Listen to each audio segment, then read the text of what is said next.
Грција од денеска со нови мерки за справување со епидемијата на коронавирусот. Во сабота влегува во 3-неделен национален карантин со цел да се запре ширењето на коронавирусот.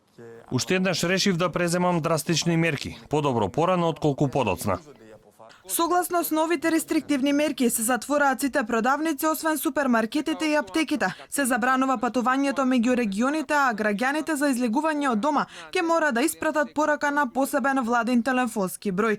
Градинките и основните училишта продолжуваат со работа, додека средните училишта се префрлуваат на онлайн настава.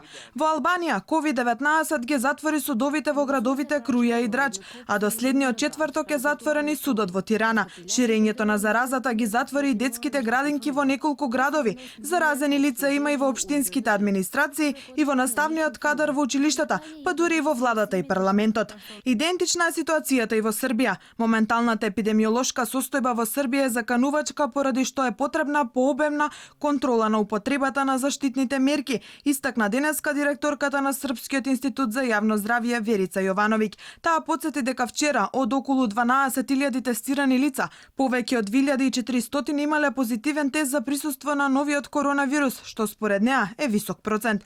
Коронавирусот сега најбрзо се шири во Европа, со повеќе од 11 милиони случаи, од кои половина се во Русија, Франција, Шпанија и Велика Британија. Во надеж дека ќе го спречат брзото ширење на COVID-19, после Ирска и Франција, британските власти од денеска воведуваат нов карантин за 56 милиони жители, додека пак Италија и Кипар се подготвуваат за полициски час. Продавниците ќе мора да се затворат, освен неопходните, а угостителските објекти ќе можат да вршат само испорака. Училиштата остануваат отворени. За да ја смири загриженоста на граѓаните, британскиот премиер Борис Џонсон вети дека карантинот ќе заврши на 2 декември.